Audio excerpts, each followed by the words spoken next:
Assalamualaikum, sahabat beriman.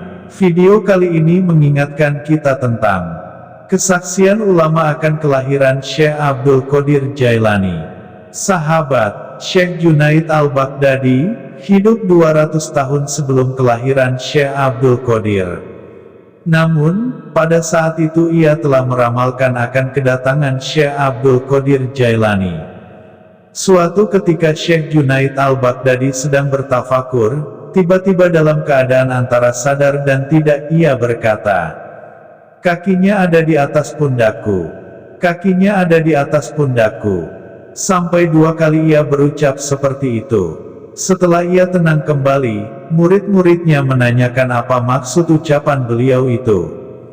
Kata Syekh Junaid al-Baghdadi, "Aku diberitahukan bahwa kelak akan lahir seorang wali besar, namanya adalah Abdul Qadir yang bergelar Muhyiddin. Dan pada saatnya kelak, atas kehendak Allah, ia akan mengatakan, kakiku ada di atas pundak para wali." Syekh Abu Bakar ibn Hawara, juga hidup sebelum masa Syekh Abdul Qadir. Ia adalah salah seorang ulama terkemuka di Baghdad.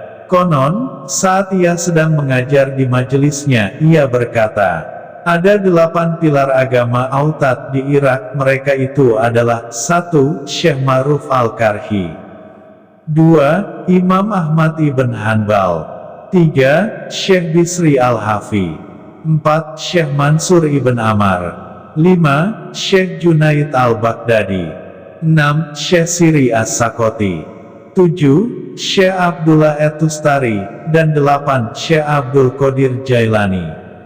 Ketika mendengar hal itu, seorang muridnya yang bernama Syekh Muhammad Ihsan Baki bertanya, "Kami telah mendengar ke-7 nama itu, tapi yang ke-8 kami belum mendengarnya. Siapakah Syekh Abdul Qadir Jailani?" Maka Syekh Abu Bakar pun menjawab, "Abdul Qadir adalah syalihin yang tidak terlahir di Arab tetapi di Jailan, Persia, dan akan menetap di Baghdad." Qut al-Irsyad Abdullah ibn Alawi al-Hadad tahun 1044 sampai tahun 1132 Hijriah dalam kitabnya Risalatul Muawanah menjelaskan tentang tawakal, dan beliau memilih Syekh Abdul Qadir Jailani sebagai suri teladannya. Seorang yang benar-benar tawakal mempunyai 3 tanda. Pertama, ia tidak takut ataupun mengharapkan sesuatu kepada selain Allah. Kedua, hatinya tetap tenang dan bening, baik di saat ia membutuhkan sesuatu ataupun di saat kebutuhannya itu telah terpenuhi. Ketiga, hatinya tak pernah terganggu meskipun dalam situasi yang paling mengerikan sekalipun. Suatu ketika beliau sedang berceramah di suatu majelis, tiba-tiba saja jatuh seekor ular berbisa yang sangat besar di atas tubuhnya sehingga membuat para hadirin menjadi panik. Ular itu membelit Syekh Abdul Qadir, lalu masuk ke lengan bajunya dan keluar lewat lengan baju yang lainnya. Sedangkan beliau tetap tenang dan tak gentar sedikit pun, bahkan beliau tak menghentikan ceramahnya. Ini membuktikan bahwa Syekh Abdul Qadir Jailani benar-benar seorang yang tawakal dan memiliki karamah. Ibnu Rajab juga berkata, Syekh Abdul Qadir al-Jailani memiliki pendapat yang bagus dalam masalah tauhid, sifat-sifat Allah, takdir, dan ilmu-ilmu makrifat yang sesuai dengan sunnah. Beliau memiliki kitab Al-Gunyah li Talibi Tarikil Haq, kitab yang terkenal. Beliau juga mempunyai kitab Futuhul Gaib.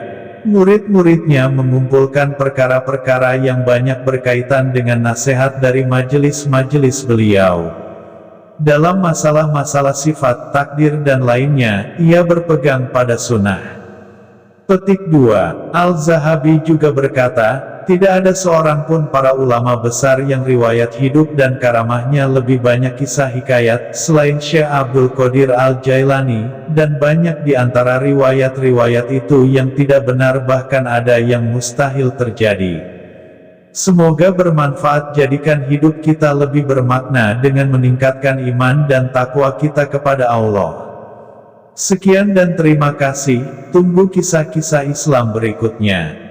Semua media dalam video ini digunakan untuk ulasan, gambaran dan pembelajaran. Semua gambar, rekaman yang digunakan milik dari perusahaan masing-masing.